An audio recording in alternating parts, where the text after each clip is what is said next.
Whiskey. Uh-huh. Tim Hager. 2 scrubbing brushes. Another pint. Where's your money? Well, 2 chimneys. Poster. Come over here. I want to show you a new piece of material. It's fresh off the Boston packet. Isn't that fine quality? Now feel it. Be a wonderful dress for your little girl. Don't you think so? It's money, money, money with your poster. Nothing but money.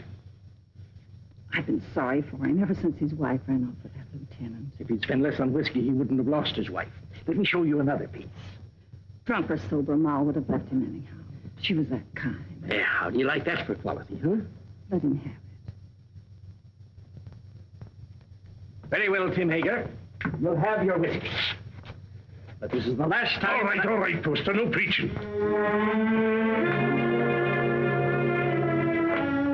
It's his little girl I feel sorry for. Poor little Jenny Hager. Faster, faster! Can't you swim any faster?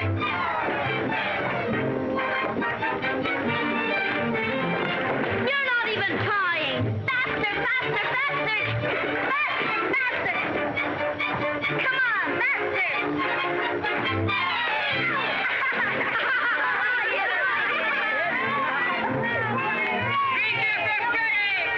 Jenny Hager, you made me lose! You always blame it on something. I hate losers. Come on, Ephraim, get ready and I'll race you. But Jenny, I can't swim. You'll never learn till you get out in deep water. But I'm gonna cold. You're scared of the water. Or why don't you go help your father in the store? Measure out coffee and count wormy apples. You're no good down here. Go on, Ephraim. You can't swim till you try. Go ahead, Ephraim. He'll drown. I'm scared. Let's pull him out. No. No. He's scared to death. Jenny, he'll drown. Who cares? What's all that racket about? The jet, run for it. Poor Ephraim. Poor Ephraim. I'll say. Come on, Russ. Hey, what's going on here? Swift gracious. It's Ephraim Poster. What's he doing in the river? He can't swim, can he? Oh, what happened, Jenny? Those awful bullies pushed him in. Poor Ephraim, poor. Nearly poor murder, Ephraim. that's what it is. If it hadn't been for you, Jenny, he'd have drowned. You all right, Ephraim? The boys didn't do it.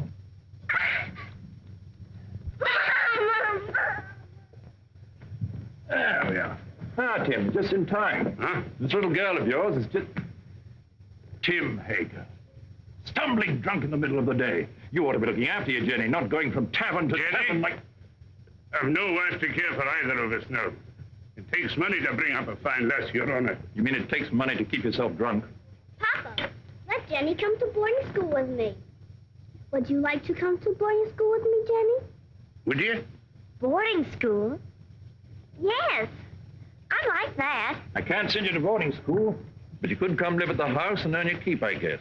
Help in the kitchen and run errands for Mrs. Saladine. No. If I can't go to boarding school with Meg, I'll stay with my father. All right. He is your father, at least in the eyes of the law. Now, you look after that girl of yours, Tim Hager, and stop being a disgrace to Bangor. Thank you, Your Honor. Drive on. Now, young poster, we'll take you to your father's store. That tight-fisted, sour-blooded old skinflint. You might be better off with Mrs. Saladine, Jenny. Not in Mrs. Saladine's kitchen. I've no money to bring you up properly. Never mind. Before long, we'll have everything. Houses and carriages, horses and kitchen maids. All those things, my lass, you're a wee bit young. Just as soon as I grow up, we'll have everything we want. Because I'm going to be beautiful. Empty. Beautiful.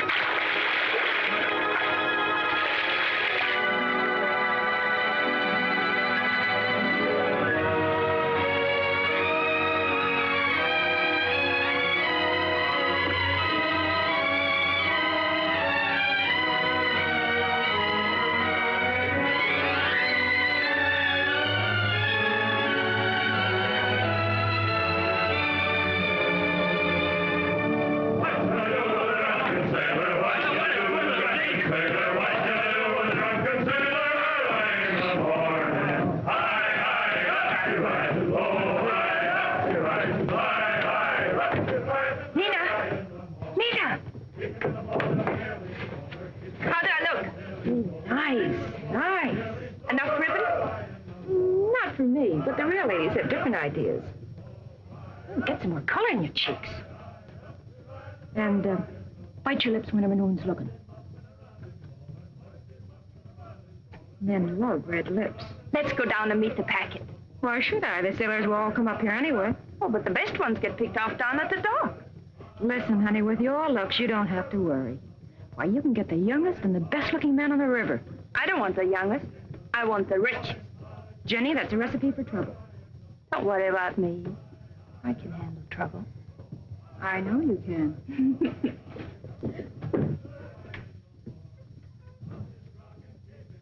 Whiskey. All right, Mr. Hager, but you needn't holler. Someone might hear you out in the street. Who, for instance? Jenny, for instance. Yeah.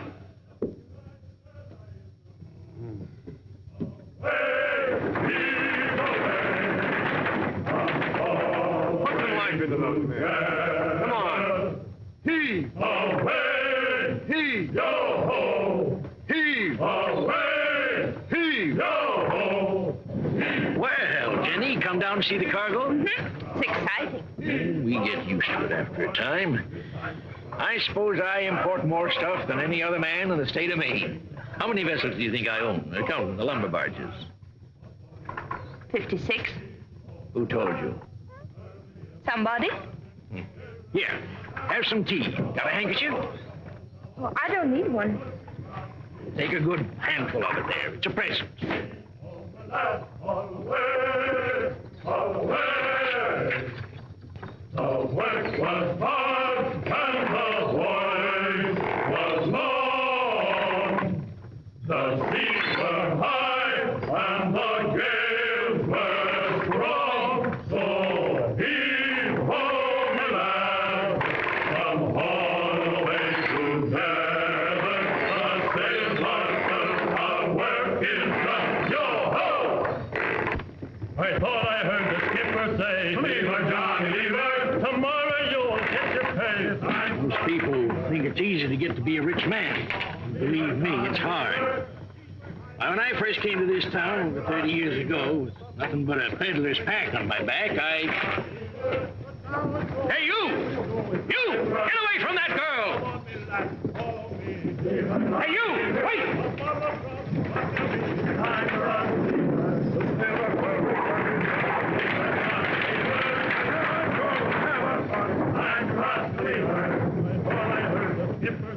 Lever, Johnny, lever.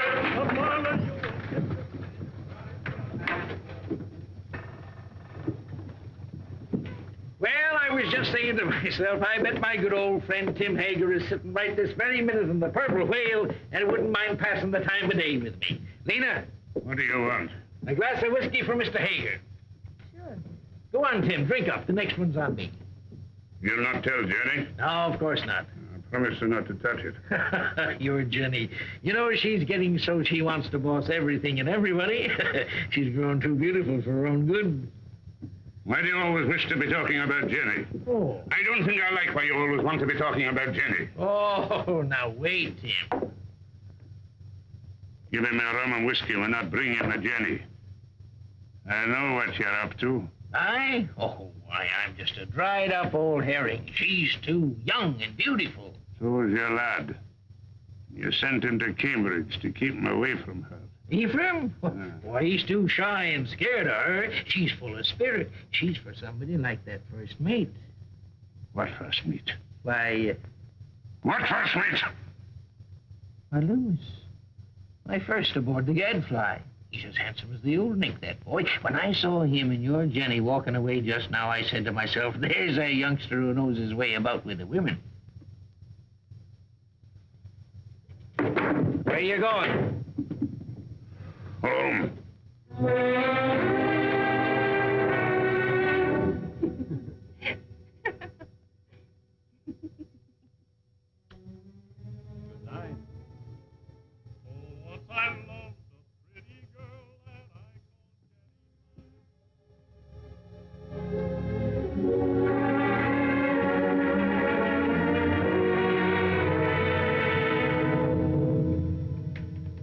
You're like your mother. A wanton. That's what you are. Just like your mother. You'd like to keep me here forever, wouldn't you? Well, you couldn't hold Mother and you won't hold me. But I will, Jenny. No. This isn't the life I was born for. Men like me. And it's the men who have the money in this world. When a proper man comes along. You take him walking in the dark and kill him, most likely. I know you don't want any man ever to look at me. But they do. You lead them on, Jenny. It's so easy for you to turn a man's head. Not with you at my elbow all the time. There have been dozens of proper men ready to take me out of this trap. But will you ever let me go?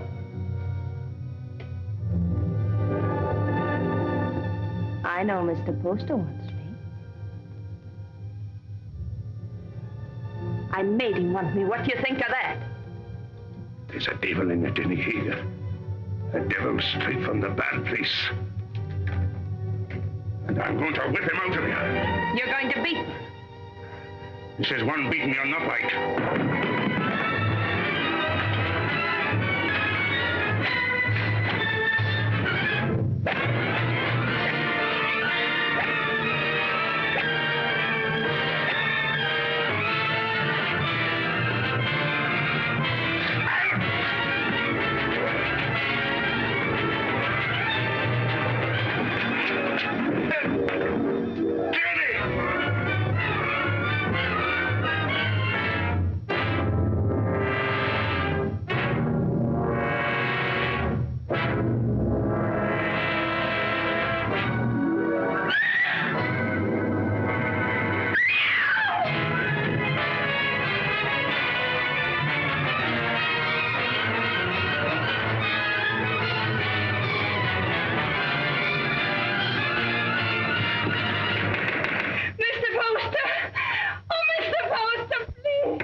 Don't let him in.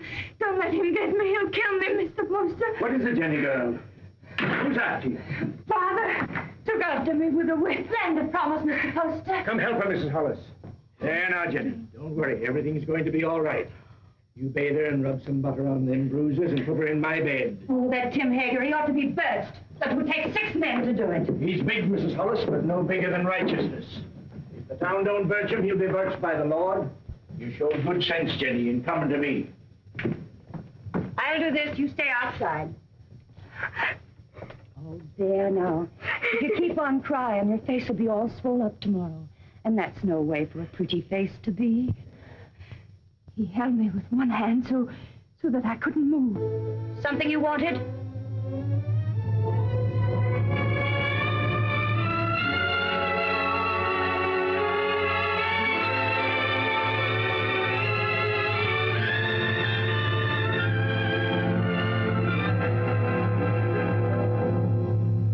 drove her out into the night like a dog that wouldn't obey.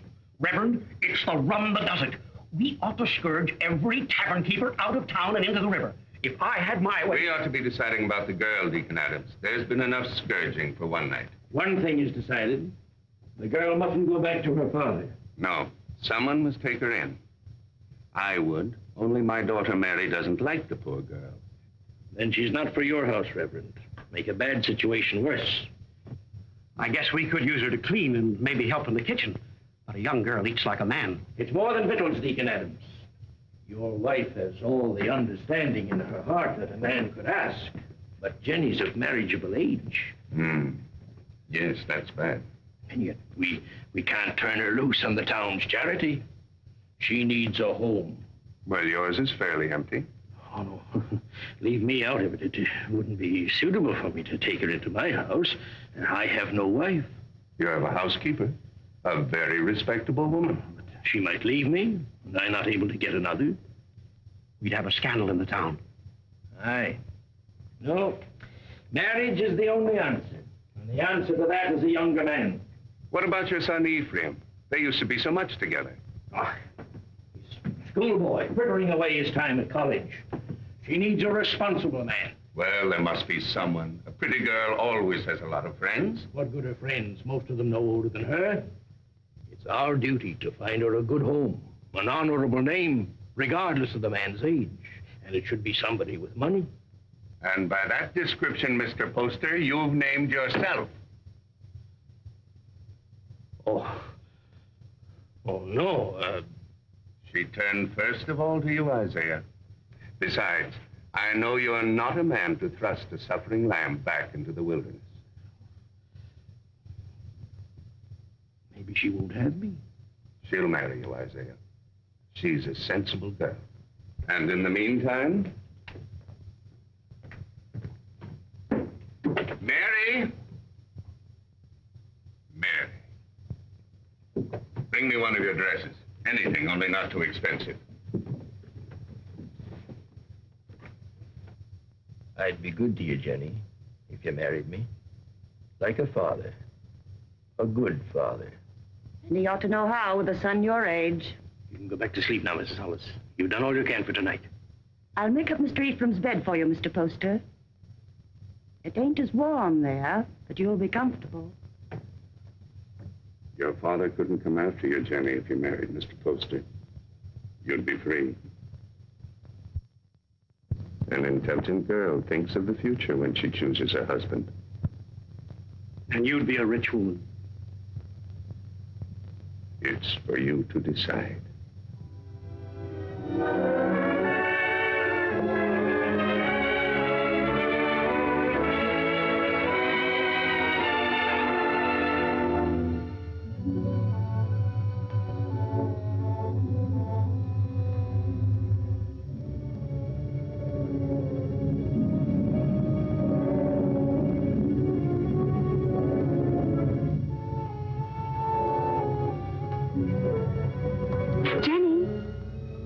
Meg Saladine, come in. Oh, if you're busy, Jenny, I can... No, don't go away.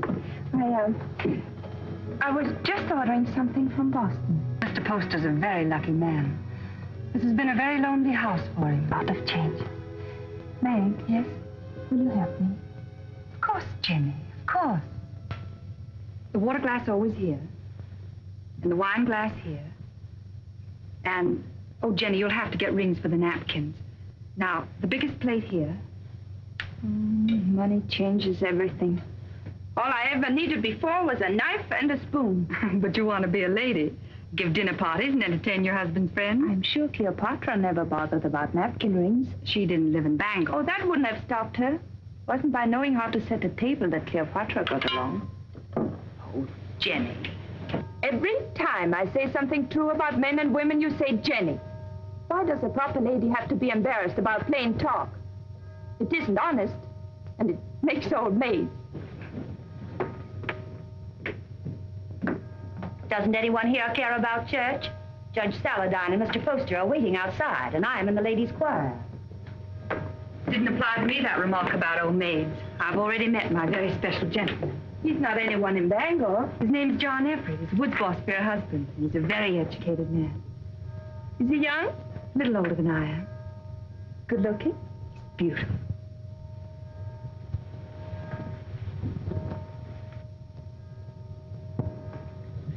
Why don't you marry him?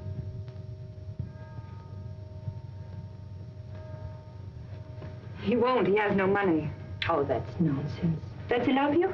Yes. And you love him? Then make him marry you. Oh, Jenny, I wish I knew how. He's not like the others. He thinks things out. I'd know how.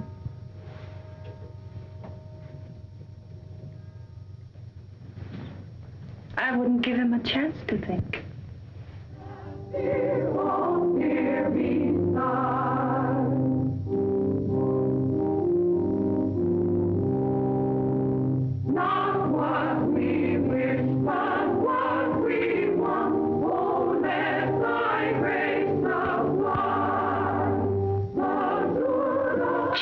Hager.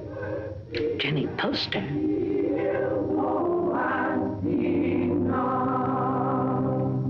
Before me sit the wealthiest families in Bangor. I've seen them before in the privacy of their homes and in their offices.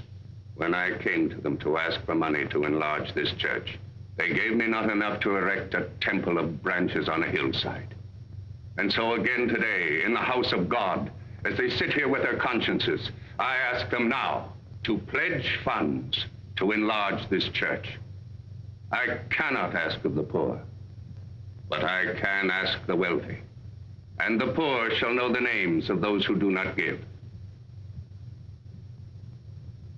Mr. Poster.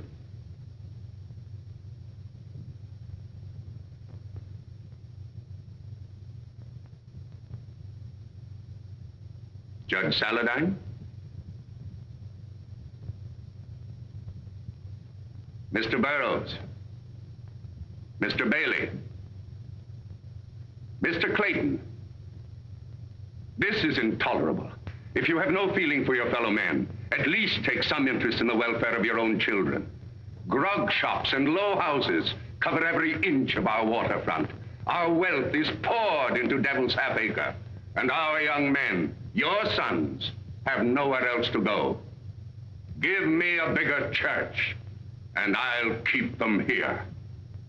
Will no one pledge to the church more than just enough to save his face? Mr. and Mrs. Isaiah Poster will contribute $1,000.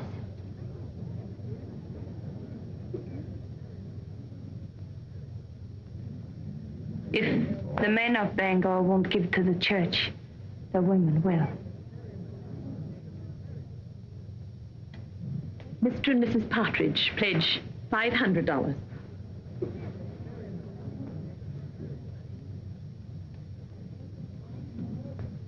Judge Saladine will pledge $1,000. Jenny, I want you to go on working for the church. A church can endure only upon deeds and not lip service. I'd say her lips have done you enough service. $1,000. If you think I've so much money, you ought to... Stop it, Isaiah. You're the luckiest man in Bangor. Oh, Mrs. Poster, I'm so glad to see the younger members taking an interest in the church, and I must apologize for not calling on you directly after you were married. That was a wonderful contribution, Jenny. He's a wonderful husband to let me make it. Good morning. Good day, Reverend. Good day, Reverend. Good morning. Good morning. Good morning. It ain't the money of mine, but I'd like to know what you're doing with it before you do it. I gave the money because I hate grog shops and what they do to people.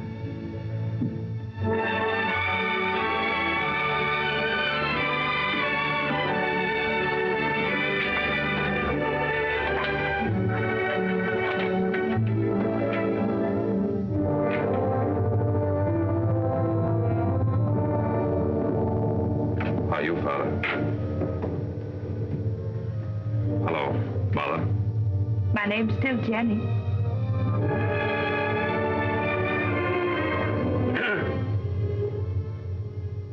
You came home, did you? I thought you'd be on your way to England or somewhere by now. Oh, England is full of architects. I knew you'd come home. Isaiah told me he sent you money to travel for a while, but I didn't think he would. I came close to it. I didn't know whether to mind your letter or mind his and go away.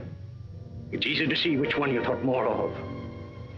Now, why do we stand here? Let's go in around.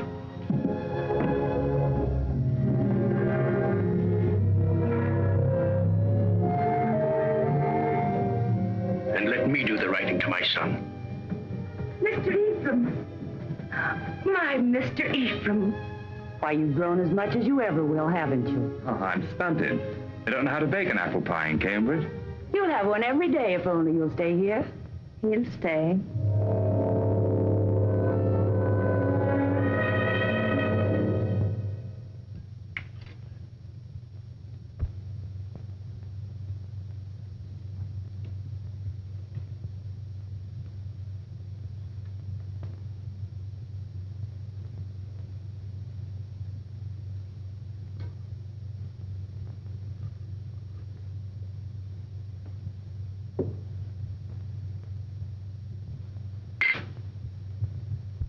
You'll find little to keep you in Bangor, Ephraim. After your fine ways in Cambridge, you'll be hard to please in this town. I thought I'd come home and go to work, sir. Work? Yes. What's your time worth to anybody? What did you ever do but waste it? It wasn't wasted. He's an architect. And a good one, too. How do you know? The same way you know he ain't. You heed my advice and you'll go someplace more suitable to a gentleman. Bangor's a boom town. Loud, rough. Growing faster than law and order. Takes a strong, stubborn man to make his way here. We need gentlemen, too. For what? To tell you the kind of bonnets and doodads the Boston ladies are wearing? Yes. A young man of fashion would be very popular in Bangor.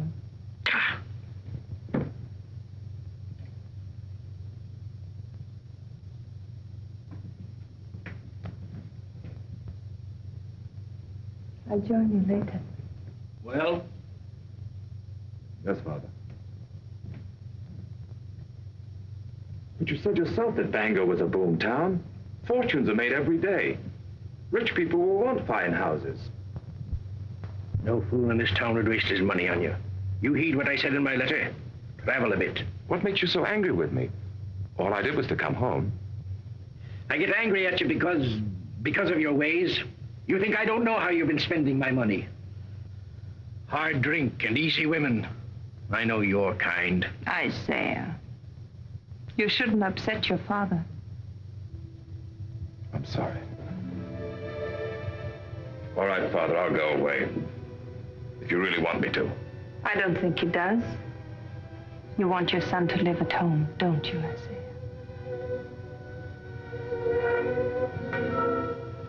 I've got a headache from all this talk. I'll lock up. It's time we all got some sleep.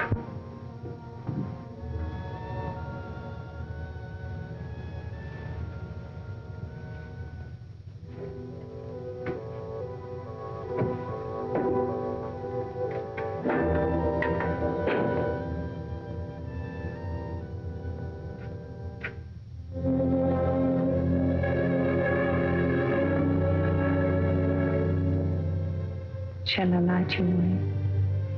Thank you.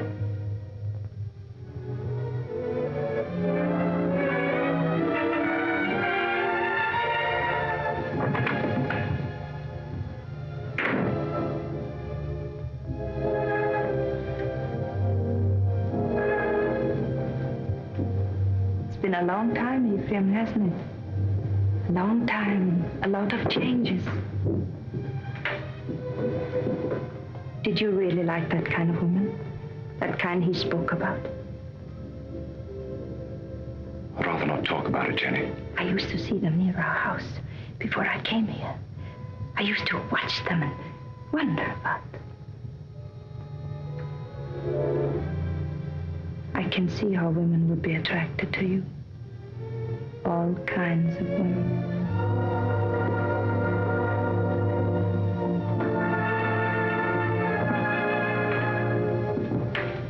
Good night, Ephraim.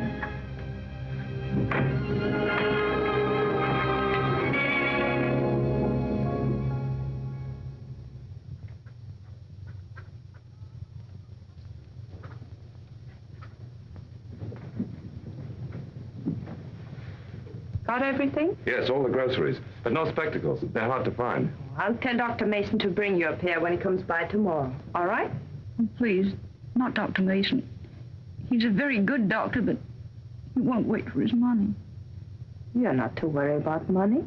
Your husband worked for mine for a long time, and if Mr. Poster wants to send you a doctor and a pair of spectacles, it's his privilege.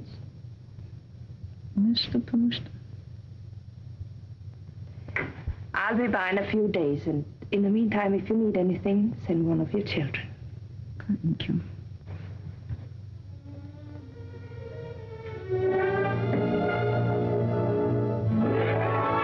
That's the way to hold your place in the town, Ephraim.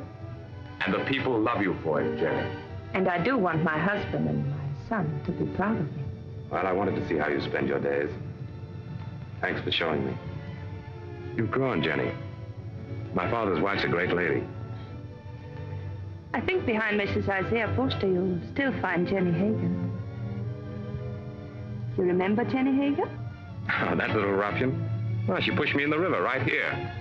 That isn't true. The others pushed you in. I pulled you out. Oh, that's right, you did. Of course I did. Didn't we always stick together? Ephraim and Jenny, side by side against the world. Oh, we had good times here, didn't we? Better than we knew. Shall I tell you something? I always think of this as our place, yours and mine. This is where we first thought we were in love. Yeah. Silly, wasn't it? This is where you came to tell me your father was going to send you off to college. Yeah. And I said it was because of me. And I said he'd never separate us by sending me away. Oh, Jenny, the things I said. Of course, if you'd been home the night I came to your house, I would have been married to you now. Let's go out.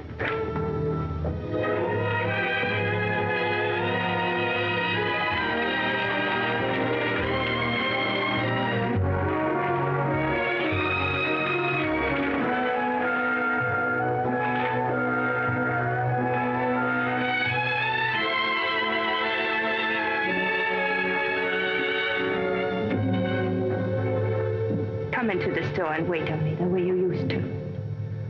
Another time, Jenny. I want to go up and talk to Father.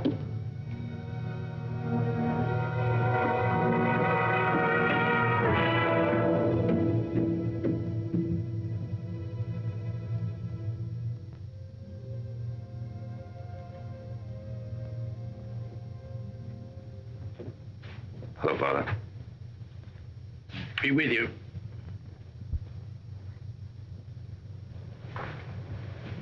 What you been doing all day? Oh, driving Jenny around. Mighty popular in Bangor, isn't she? She does a lot of good. Spends a lot of money, you mean? If you really minded, you could put a stop to it. You're very happy with her, aren't you? Yes. Well, I'm going to take your advice. Bangor's no place for me.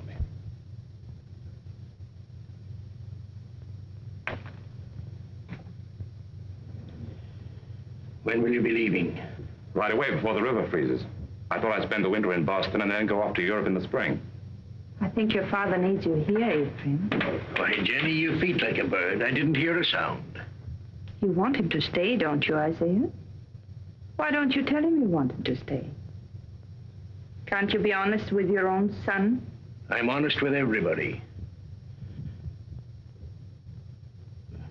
You might be of some small use to me if you stay on. But if you don't like it here, get out. Only don't come meeching back again. If you go, I'm through with you. I'll take you home.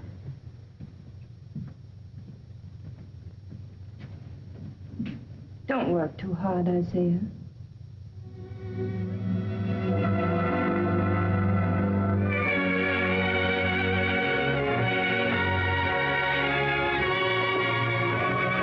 Surprise. When Bangor's Lady of Mercy goes out to deliver her packages, her sleigh should fit the season. That's a confession you've been thinking of me. Of course I think of you. Yet you've been avoiding me. Careful. Faint. Put it down.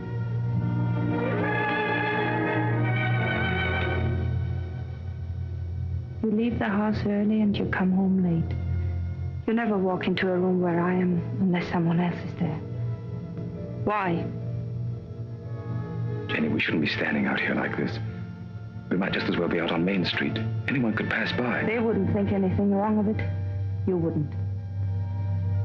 If you weren't thinking of me as you do. Jenny, you're married to my father. And his son loves me. He's been so good to both of us. His son has always loved me. I should have gone away. But you couldn't. Because you love me. Yes, I've loved you since before I knew the meaning of the word. The day I came home, the time you kissed me. The moment I said I'd stay here, I've loved you and loved you and loved you. Jenny! Jenny!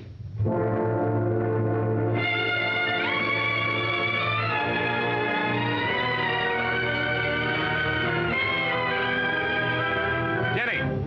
Father's very ill. Send for a doctor.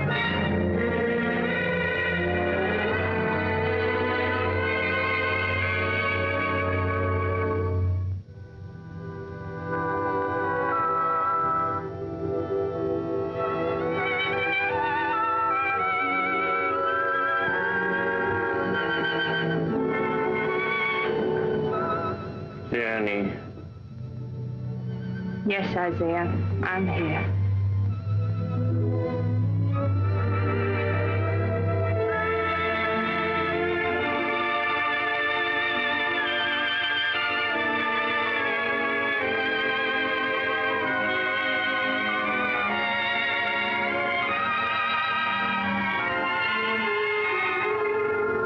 You keep this up and you'll fall in your tracks. Go to bed, child. Get some rest. No, I'm strong. Stronger than you think. I'll be all right.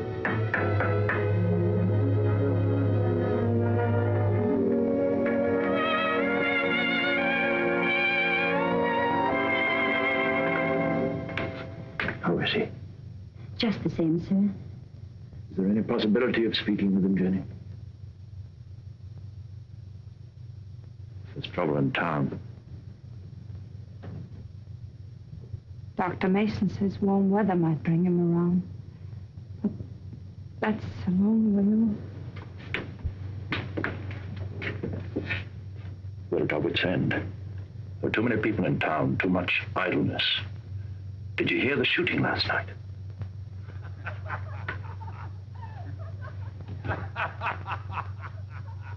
That's the sort of thing we're up against. Lumberjacks coming to town between jobs with rum and women on their minds. He told us 2 years ago we should have a police force. We should have listened to him. Well, Jenny, take care of yourself. Meg sends you on love.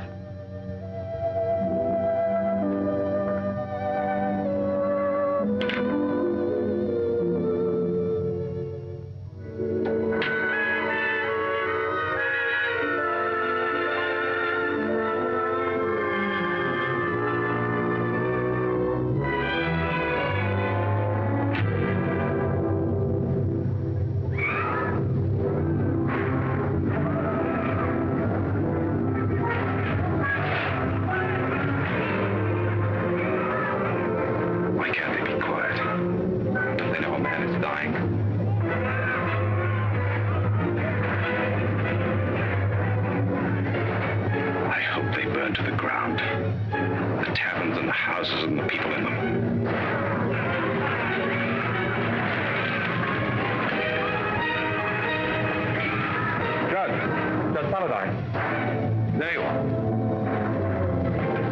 Ephraim, I want you to ride to your father's number 3 camp. Tell him we're having a riot, that we need every man down here to keep order till the militia come in. I can't leave the house. That Tempest girl stole a lumberjack's wallet. And the drunken fools are firing every tavern in Devil's Half Hager. I can't go now. Didn't Dr. Mason tell you about Father? Your father's only one man, Ephraim. We're trying to save the life of the town itself. What do I care about the town? Maybe it needs a good fire to clean it up. He'll go. I'll stay with your father, Ephraim. Hurry, Ephraim. We need those men.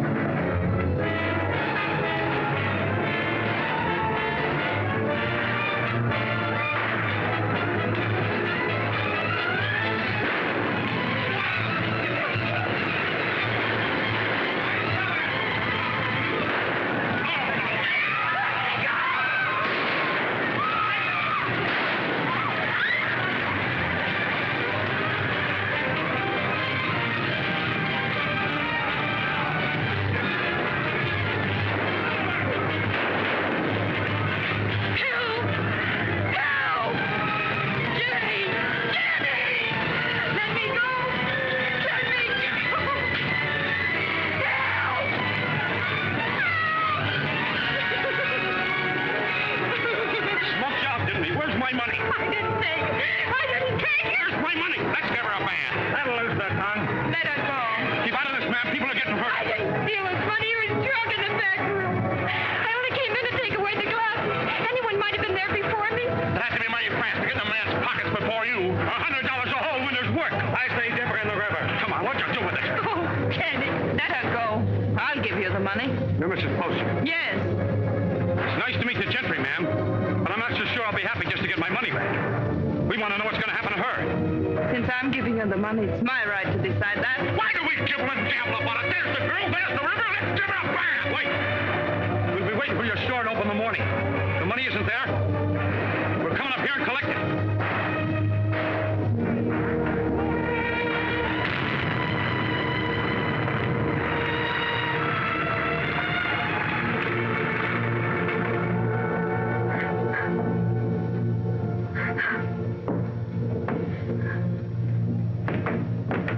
They're crazy with drink, Jenny. Burning and shooting and stabbing. I didn't take that money. Why, the town's so full of thieves and pickpockets, it could have been anyone. They're going to tar and feather me and get upstairs under the rafters and burn the place to the ground.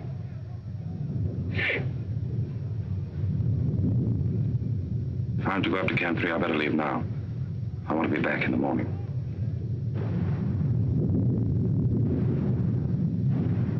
Oh, Jenny, what am I going to do now?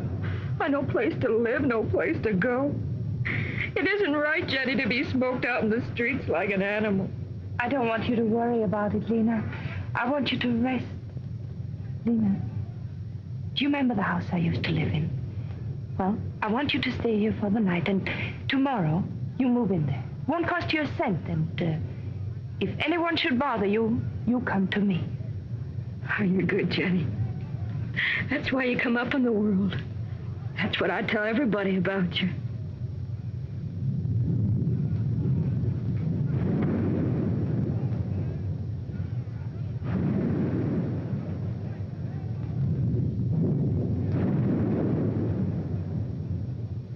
Jenny, you're wonderful.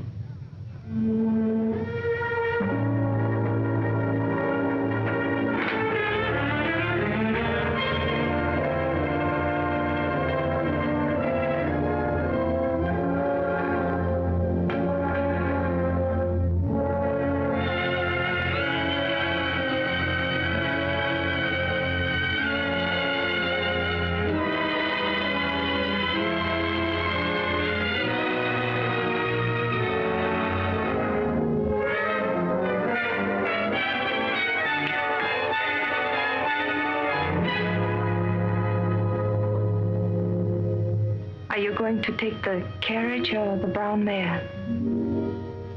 I thought the mare would be better. You'll be careful, won't you? I don't want anything to happen to you.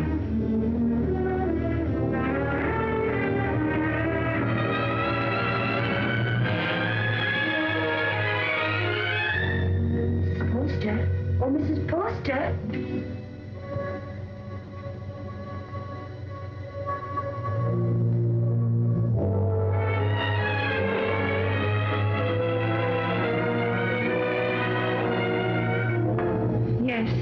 The fever's broke. He's breathing better.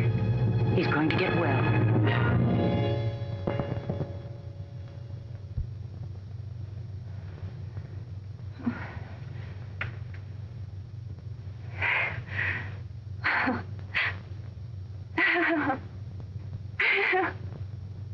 Jenny, my poor child.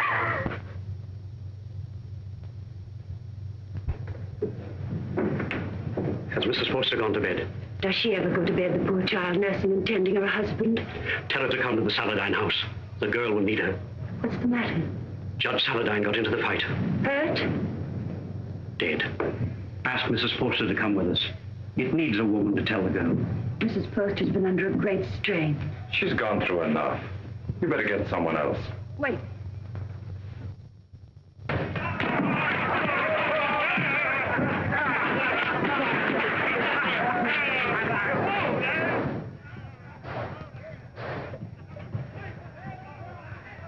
What's the matter? You squeamish?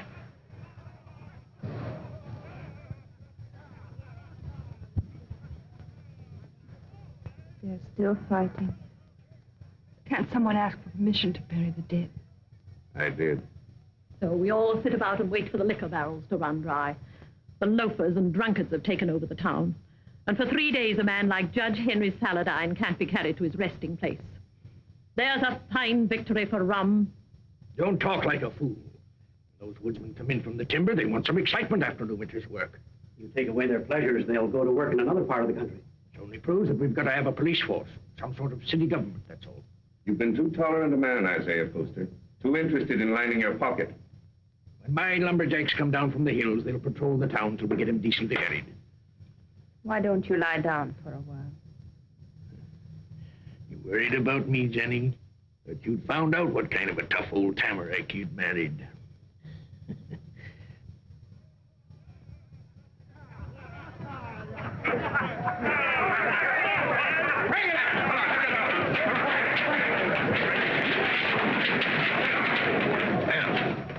We can start the funeral. What I said still goes. Get a little law and order in the town, and the grog shops can stay. Good for business. Where are you going? Those are my boys. Going to give them orders.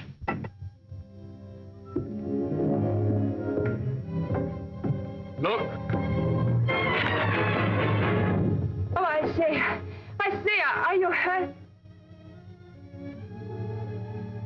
You all right, Mr. Poster? Yes.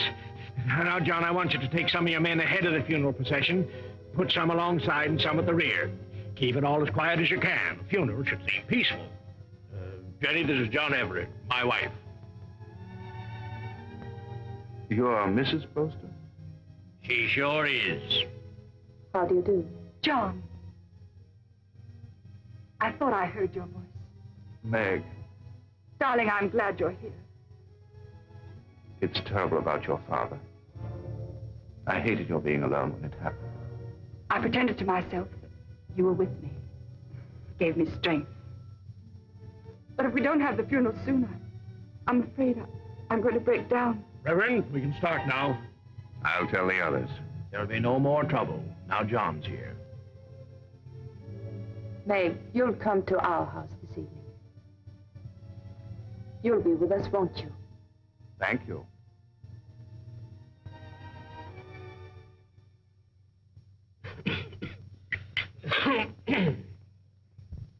No, those aren't my after-dinner pills. These are for my spleen. Let me look again. I'll find them in a minute. And bring a glass of tepid water. Yes, Mr. Poster. Shall we go into the parlor? No, Jenny, leave them alone. You know how young folks are. John has to go back to the camp in the morning. Go back? Yes, of course. Darling.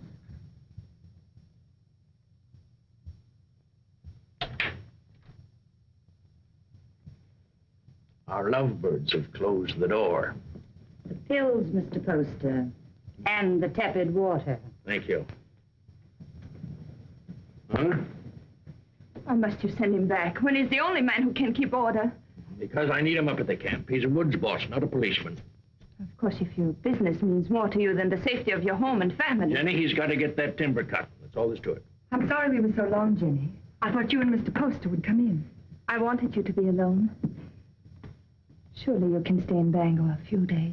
I'd like to. She needs you. But I'm afraid I'll have to be away for a little while. She won't be alone. I'll take care of her. Till you come back. Thank you. That's very good of you. I don't want your father to trade these for whiskey. They're for you and your sisters. Mother said to say thank you and God bless you. I think you ought to go around to the kitchen and thank Mrs. Hollis. After all, she feeds the chickens. And there's room in the basket for a slice of pie. Would you like a ride in my carriage, Jacob? I can drop you off on the way home. As soon as I get the pie.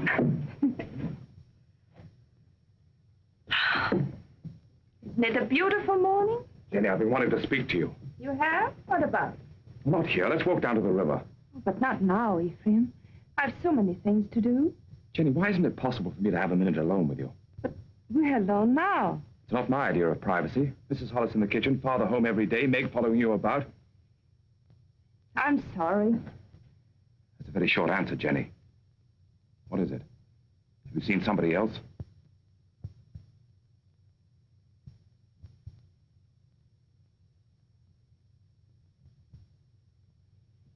They stole nearly 10,000 feet of first-run pine. Where? Upper Big Bend. And there's not a trace of who did it. Mr. Poster, unless you get the law to step in, there won't be a choice tree left in that whole section. Law. I own that land, and I'll make my own laws. I've got to make a trip up to the hill countries. Timber pirates. I want you to come with me. Me? It's time you saw what pine on the stump looks like. It's my business, and you ought to learn it. Come along, I'll get you something to eat. Thank you.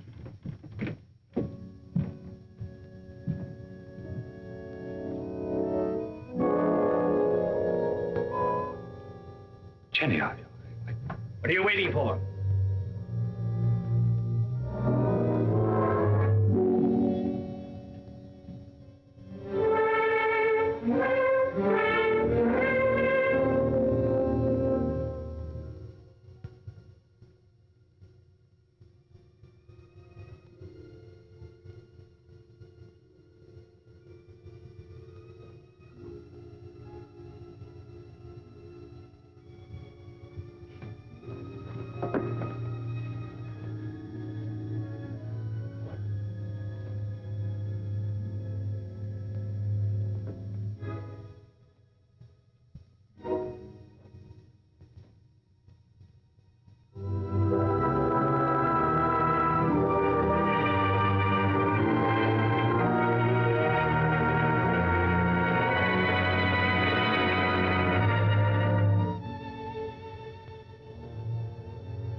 I can't see why he insists on my going. I'll be dead useless weight, and afraid of the water besides. Boats would be bad enough. These would be canoes, flimsy Inuit canoes made of birch bark.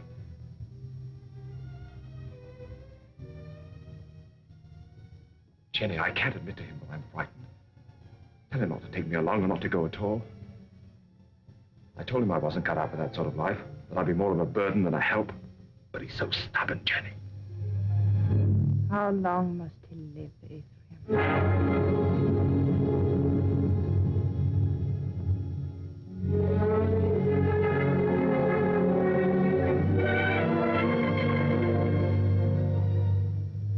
How long must he live between us? Jenny, don't talk like that. I want you to do something for us. You're afraid. I could promise you so many things, and yet you're afraid. He's my father.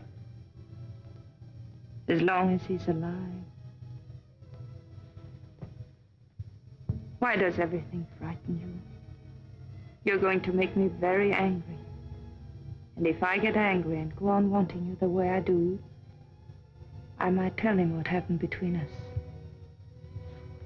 Nothing has happened between us. No.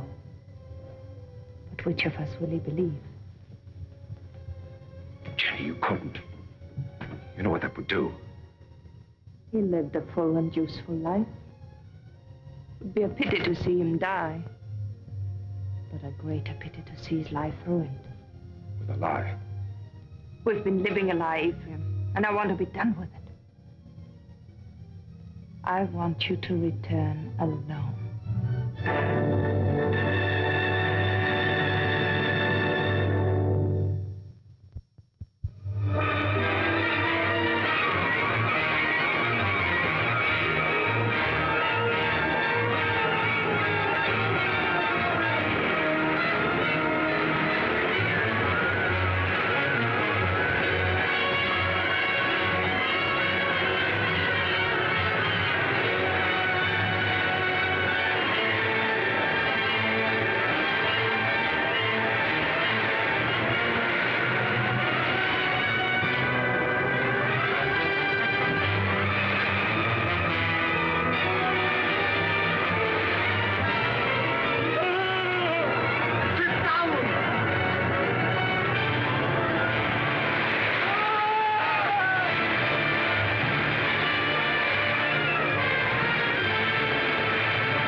beginning to think you'd never get here. Where's the old man? Where's your father? What happened? What happened? You make old man die. Now, we go through swift water. He afraid. He stand up in canoe. And the canoe turned over. Mr. Poster was too weak to swim. They fought to see which one would get that bailing bucket. I guess you can see who won. He's dead? I guess he is, man. Where's his body?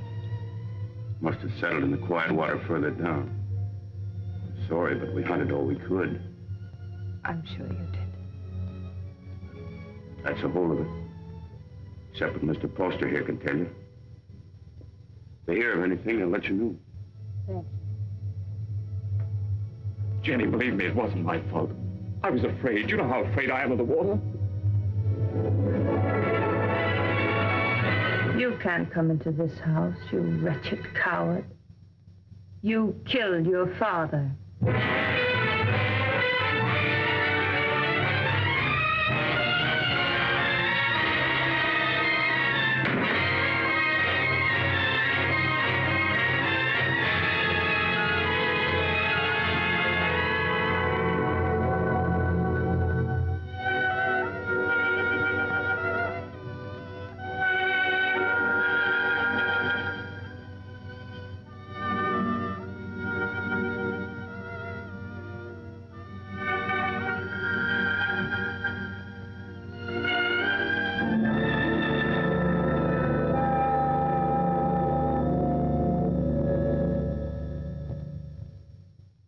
Was a fine businessman, but it never occurred to him to provide for the handling of his fortune after his passing.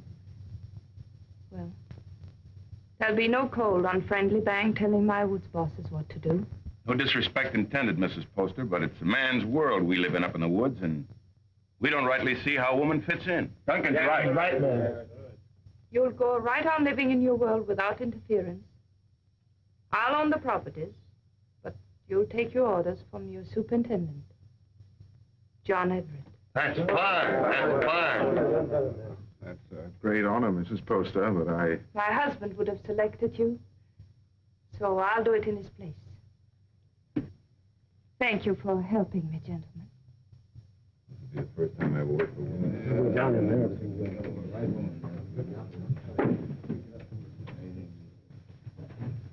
Until this meeting, I thought I was very much alone in this world.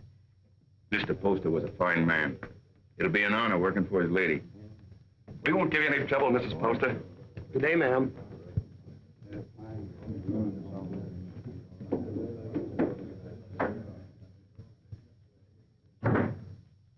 This is a wonderful thing you've done for me, Mrs. Poster. Have you any objections to working for a woman? Well, that depends on the woman. It'll be like managing a kingdom. Mr. Poster used to think of whole townships as other men think of acres. It really is a kingdom he built up. It's too bad. Too bad there's no heir to take the throne. Yes. Poor Ephraim. I never gave him a chance to explain. I accused him without proof. What more could you need? They saw him do it. I didn't. And I know he loved his father. You've got to stop brooding over it, Mrs. Poster. You'll only harm yourself, and it won't help Ephraim. I saw him on the street last week. He was drunk. And Dick and Adams were shouting, "You've chosen your damnation, and eternally damned you'll be." There wasn't anything you could do to save him. You were very tired, Mrs. Poster. I won't be after today. I've placed my troubles on your shoulders. Please carry them well for me.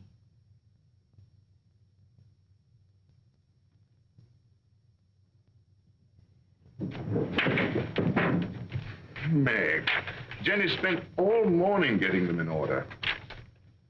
Don't, Meg. You'll only mix them up more. I was only trying to help. Oh, I'm sorry. I didn't mean to shout. You're tired. You never had bone. Driving timber was nothing to this. You might as well have remained in the woods for all we see of each other. I'm doing my best, Meg, but the work takes up all of my time. I know. I wasn't criticizing. I was just wishing that... What? John, Yeah? I'm lonesome. I'll see you tonight. Dinner? That's a promise. Meg, I haven't seen you for days. Food for a hard-working man. Ah, that's nice. And a cup of tea for both of us. You'll have some, Meg, won't you?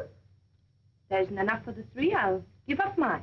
The accounts receivable are all mixed up. I had them in order, but then the wind came in. Oh, later. You haven't eaten since morning. Meg, your man doesn't take care of himself. You better do it for him, or there won't be anything left of him to marry. John, there's a rumor that it comes steamboats.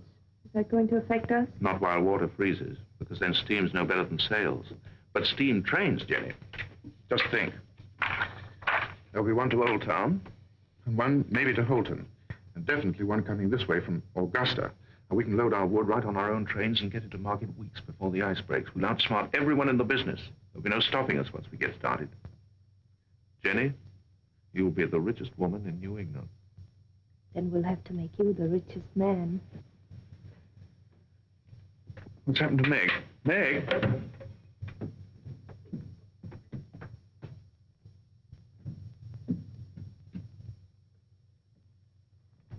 I ought to be kicked all the way up and down Main Street for the way I treat her. She's more understanding than you think.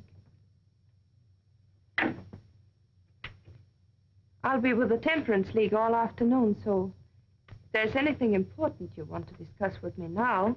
Nothing that can't wait. It's Mrs. Hollis in the store. Tearing it apart? No, she wants me to drive her home. Working again tonight? I'm having dinner with Meg. Good. Take better care of her, John. You do neglect her. Goodbye. Bye.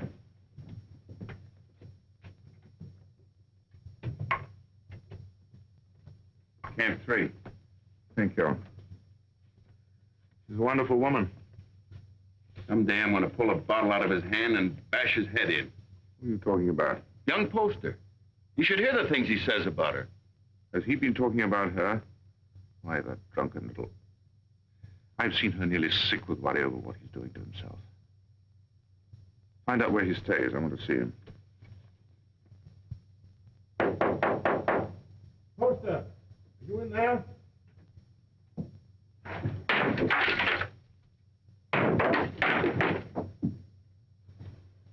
Huh.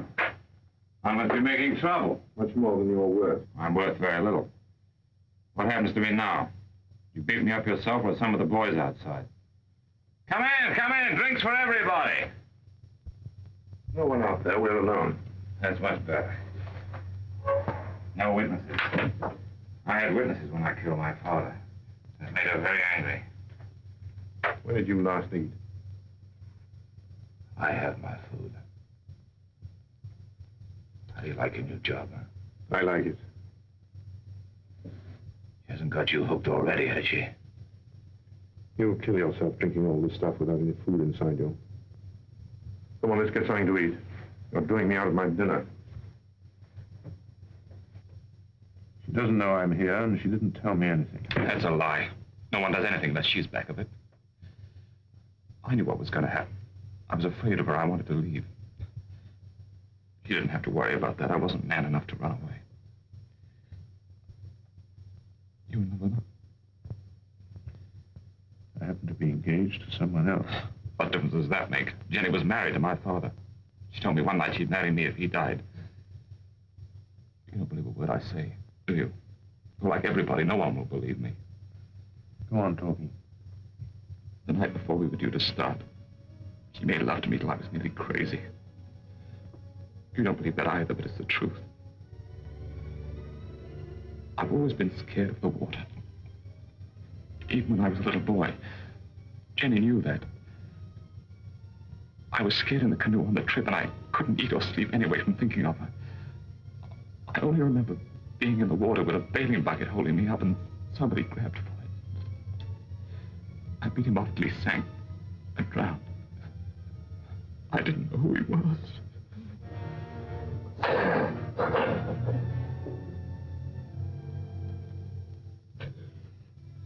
She's so rotten.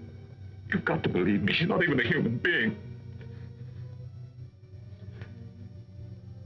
Maybe I did know who he was.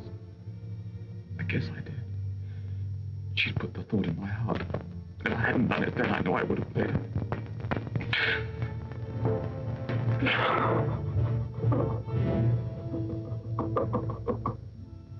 I don't know what you're talking about. You didn't make him love you? But of course I did. He was my husband's son. I wanted him to love me. That isn't what he meant. Was he sober when he told you that? Jenny, don't you think I know when a man is lying? Before he talks very much more, you better prove that you had nothing to do with him. Prove? To whom? To the town. The town? Is that what you want? Come back with me to his shack. I want you to face him. Now. But... the rain. You know what happens to the roads in the rain? Yes. They get very muddy. But they don't change their direction. Good night. Oh, no. It isn't that I'm afraid. You mustn't believe him. Please. All right. I'll go.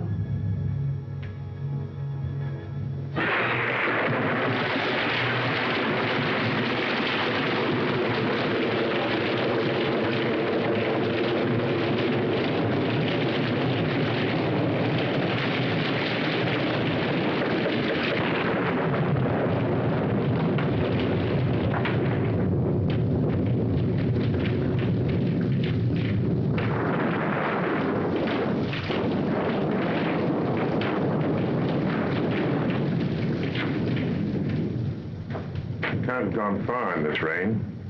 We'll wait for him. I'll put the horses in the shed if you'll light the way.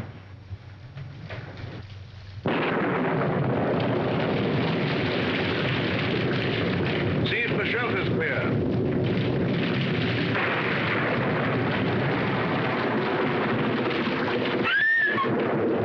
What's the matter, Jenny?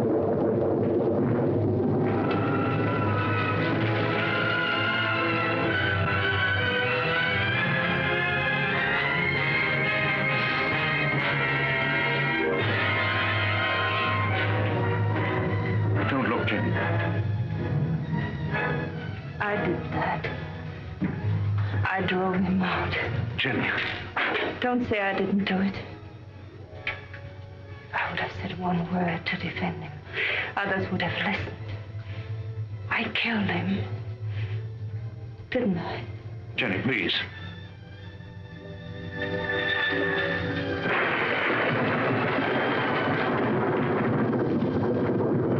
Go inside and sit down. You're shaking.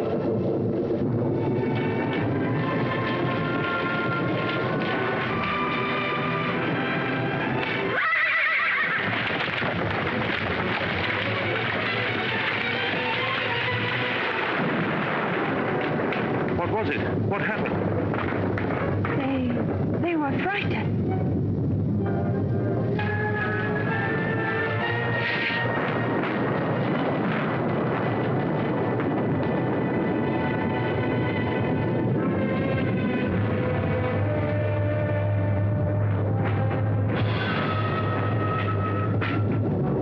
We're 10 miles from town.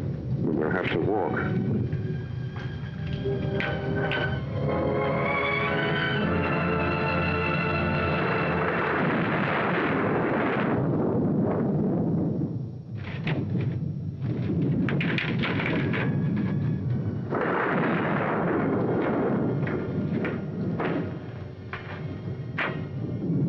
understand how Ephraim could have done a thing like that.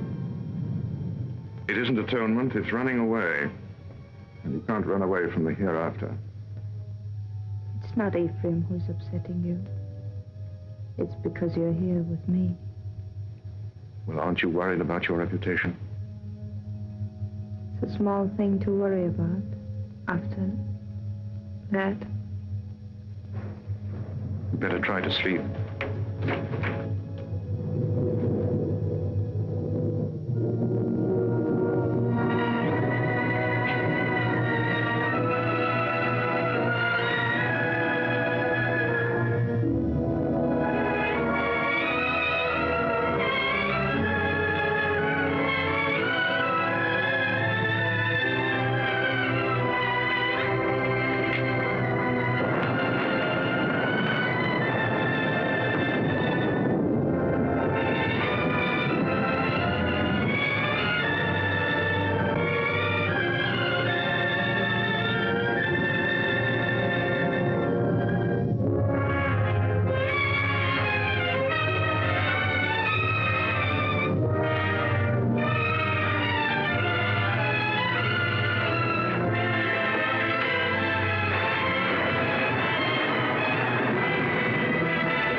About 2 miles down the road, standing under a tree and waiting for me. And the carriage? Just a broken axle. I can fix it in an hour.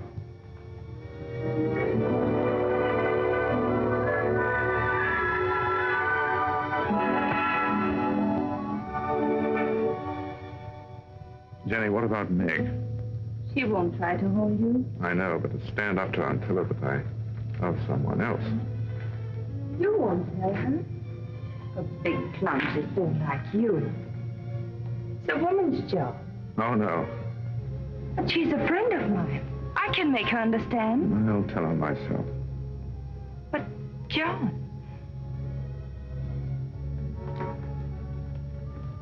I'll tell her myself, Jenny.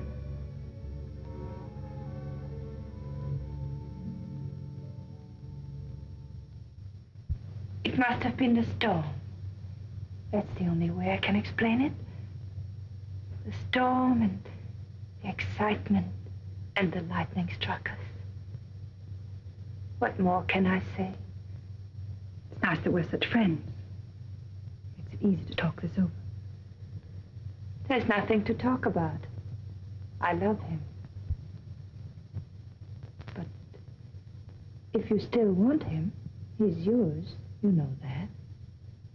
You know I'd give him back to you if you asked me to. I suppose I'm a fool. Why? I should have realized that when he said he loved me, he must have said the same thing to you just the day before. No, he didn't. He never said those words to me. I thought it was because he was shy.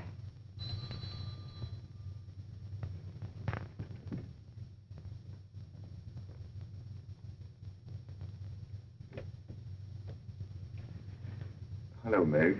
Come in.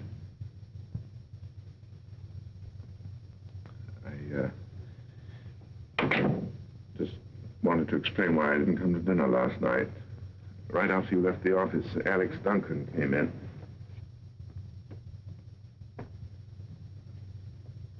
Jenny, I told you I wanted to explain this to her myself. I didn't think you should. I'll be waiting for you outside.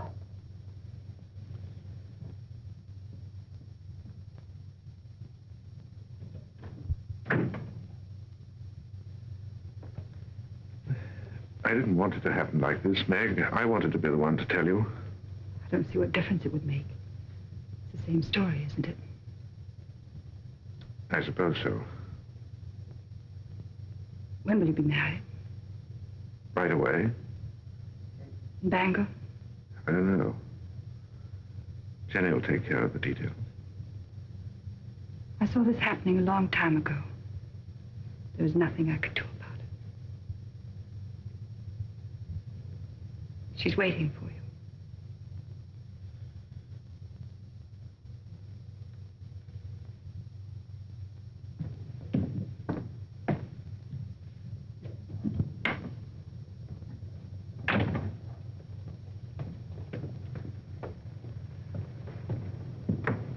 Jenny, how could you do a thing like that? I thought if you came here alone, you wouldn't come back to me.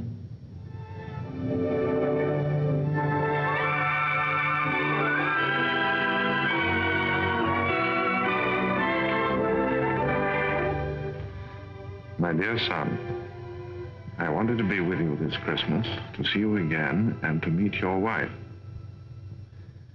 But all your brothers are bringing their families here, so I can only send you this ring in my place. It was given to me by your grandmother to be passed on to the wife of my eldest son, and I know Jenny will care enough about it to do the same. Will you? What if we only have daughters? We'll have sons. I have made up my mind. What else does your mother say? She talks about my brothers and how deep the snow is, and then she says, "A Merry Christmas to you both, my dears. The Lord bless you, Jenny, and make you fruitful. My arms ache for John's first boy." Your mother must be a wonderful woman. I hope that someday you'll say I'm just like her. Well, that won't be easy. Mother had 9 sons. What a lot of boys running about the house. Must have been very uncomfortable for her. Oh, she loved it. She would have been uncomfortable with a small family. The Everetts run the numbers. Tell me about your brothers. Are they all tall and handsome like you? Do they all have pretty wives? Why? Prettier than I am? Very little peacock. You know there's only one answer to that. Say it. I married the loveliest of them all, and the best. Say, I love you. I love you. Say, we don't need anyone else, ever. Anyone at all. No one.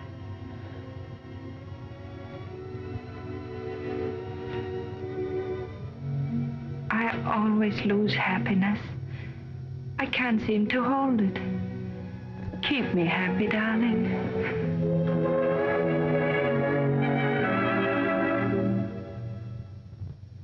There's no reason why this should happen to you. No reason why it should happen to any woman. Quite often, nature seems to fumble, Mrs. Everett, and doesn't make a person complete. We can't even hope in a year or 2 or ever. Not in my opinion. Of course, you're free to consult with another doctor. I can give you the name of a very fine one in Boston, and I know of another in Philadelphia. I believe you. You mustn't decide, my dear, that the future's altogether dark and empty. You can adopt a child, you know. It should give some release to your normal womanly emotions. I want a child of my own. You won't talk to my husband, will you? I'll tell him myself when I think it's the right time. Of course. You see, he wants children. He's very fond of them.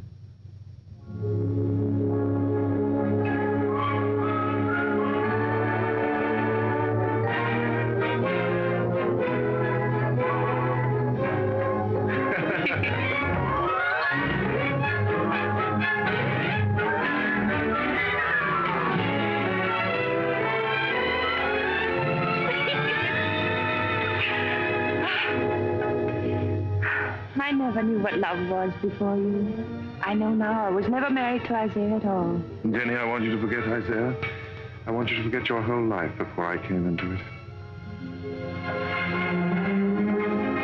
You know, a lot of new furniture isn't going to change that house. Why do you want to go on living in it? Oh, but it's a good house, John. It'll stand for a long time. At least until we know just where to build another. I'm not finicky about where it'll be. I just think you want to go on living in that old tomb. What do you say, Jenny? Should we start building our own house? That is our house.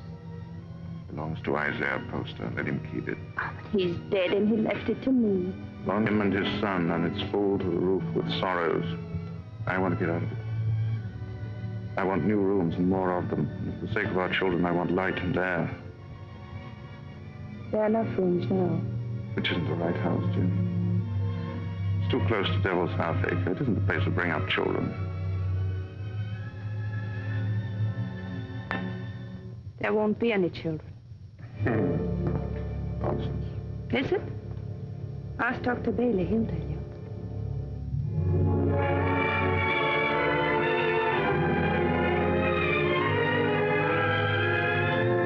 Seems there are some things we haven't talked about. When did you learn this? Some time ago. What exactly did Bailey say? I don't remember. Makes a lot of difference, doesn't it? What do you mean? Between us. Doesn't make any difference at all. There are many things a husband and wife can live for. That's very sensible, but I wonder what you'll think in a few years from now. I'll think that you're more beautiful than ever, and that I love you very much. Oh, look. There's Lincoln Pentridge. He's a great man. He has special powers.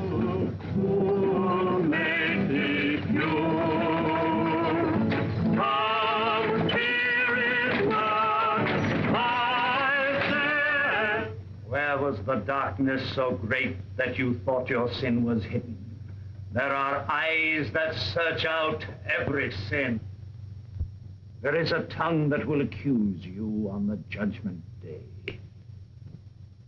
There is a hand that is terrible in its strength.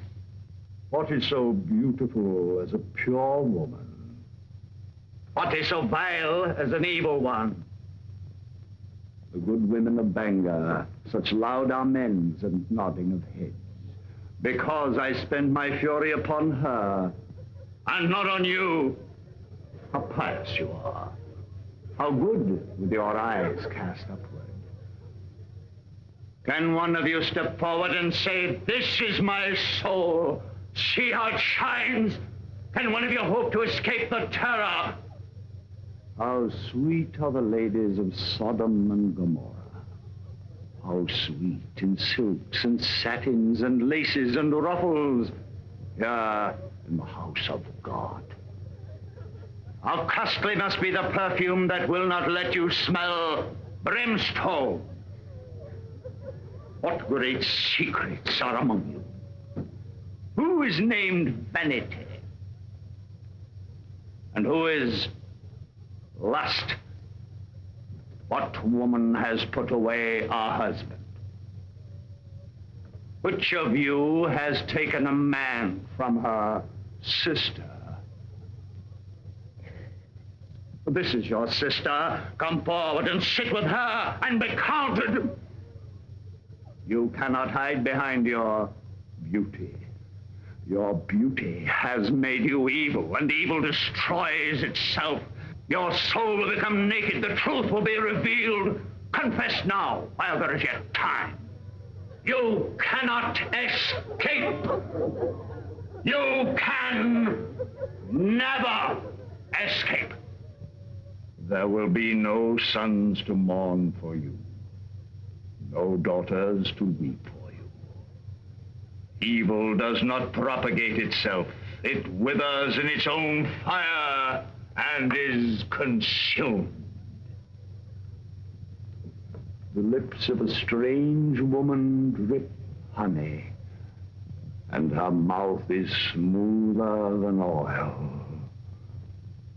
But her end is bitter as wormwood, sharp as a two-edged sword.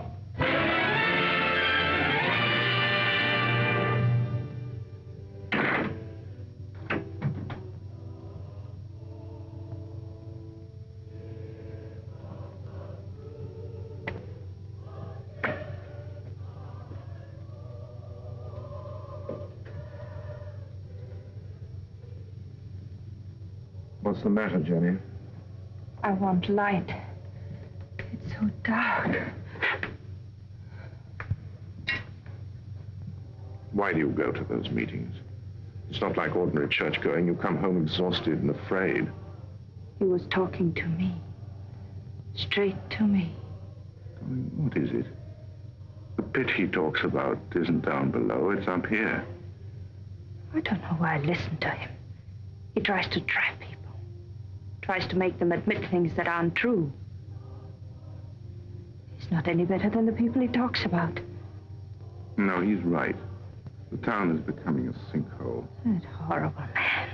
To say to me what he did. He wasn't talking to you. He was talking to people like Lena. Jenny, I've come to a decision. We're going to put Lena out of your house. No. I don't care what she meant to you when you were a child. I'm talking about what she is now. I don't want you to be connected with her. Why not? In what way is she different from us? Except that she's more honest. She goes out of your house tomorrow. I don't want her sins on your hands. You good, righteous man. You hypocrite. Telling others what they must and must not do while you live in this house with me. Do you know what went on in this room before Ephraim killed his father? Jenny. Do you remember the things he said about me? You said he was drunk and afraid. Of course he was afraid. We're all afraid. There's hell opening under our feet. Jenny. This is where he's at. Sit down, John, and I'll show you how I made him kill his father. Sit down and I'll kiss you the way I kissed him.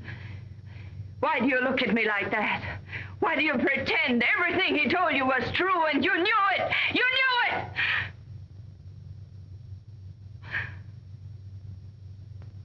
Oh, I don't know what I'm saying. Oh, I'm sorry. I'm sorry. Go to bed, Jenny. Please go to bed.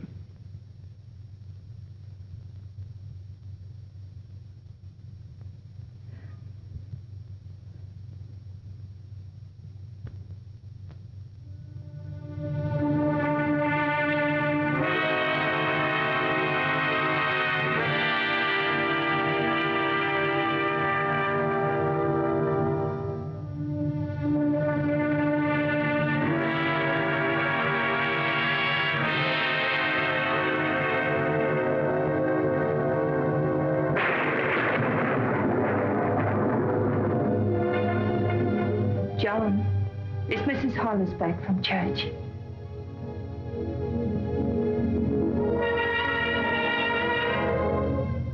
John, it's time for bed.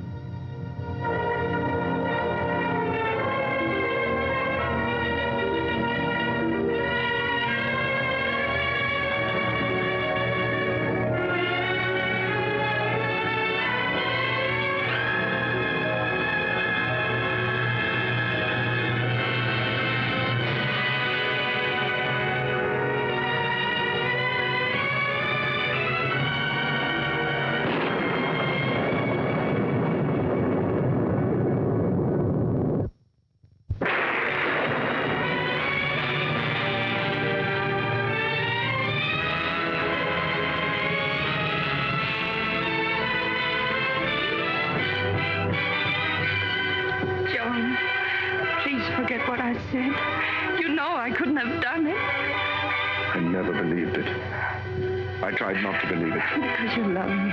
You still do. Yes. darling. Don't be unhappy. We know each other now, and that's good. There'll be no more misunderstandings, no more quarrels. Oh, darling, there'll be just the two of us. No, there won't. There'll be three. There'll always be Ephraim.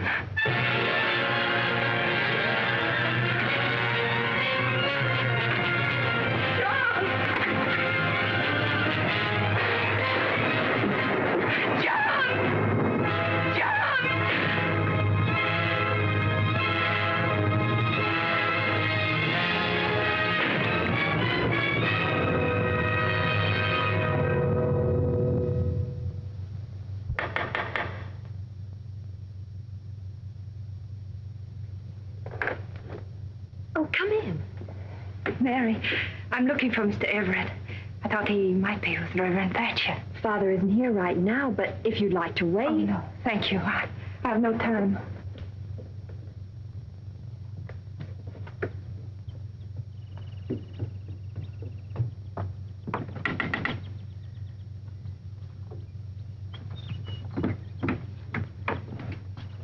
Good morning.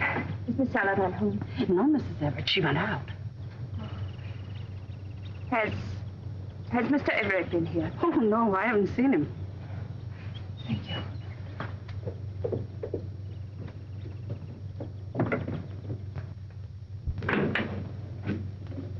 Oh, I thought it was Mr. Everett.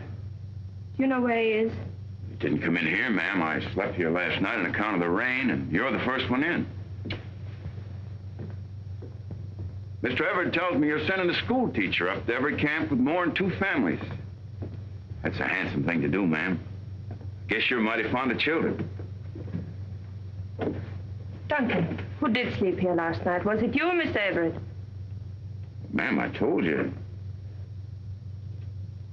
Oh, that's just another one he has. He sometimes... He wore this hat when he brought me home from church last night, and he wore it again when he went out for a walk. Now, why aren't you supposed to tell me where he is? You put me in an awful fix, ma'am. I promised him... Duncan, he isn't well. Couldn't you see that? What good is a promise to a sick man when he keeps his wife from helping him? Is that the trouble with him? I kind of thought he looked funny around the eyes. Where is he? Well, I'm not telling you, mind you, but that'd be the wrong kind of hat to wear up in the pine country. Where in the pine country? Fire watcher's cabin. Indian Hill.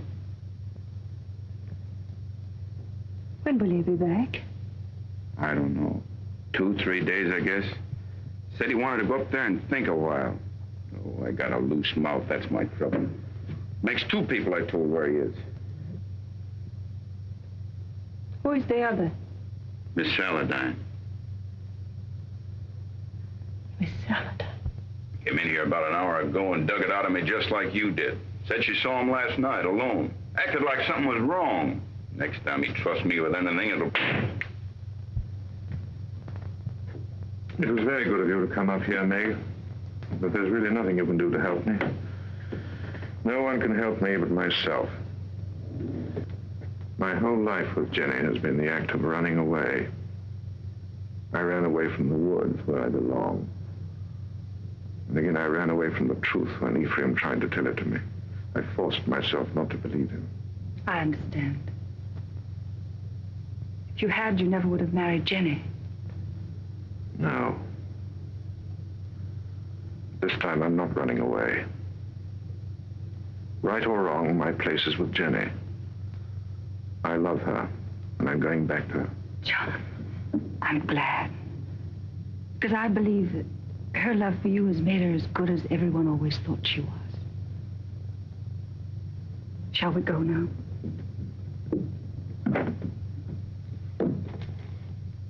Jenny will be anxious.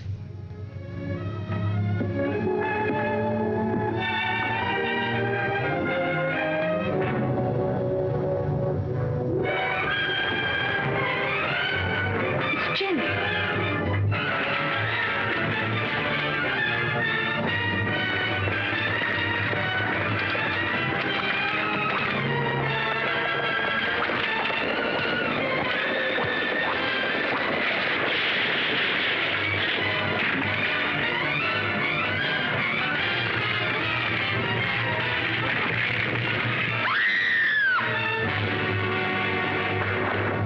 Jenny.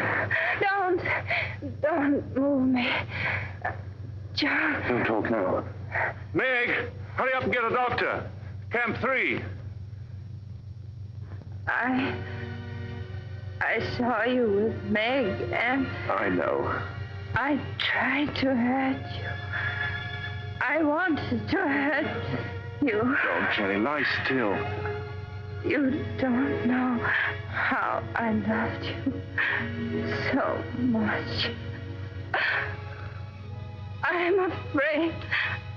Oh, John, where will they bury me? Jenny, don't talk about dying. Don't let them bury me with Post. Oh, Ephraim, don't let them. Jenny, you're going to be all right. There'll be a doctor along, and we'll take you home. I know. They'll bury me with Ephraim. They'll bury me in that house with Ephraim. Jenny, darling, listen to me. Nothing's going to happen to you. Not now or ever. As long as I'm with you. And I'll always be with you. I never went away. You do love me. I love you more than ever. I wanted so many things. I wanted the whole world. But it was really only you. Jenny. Jenny.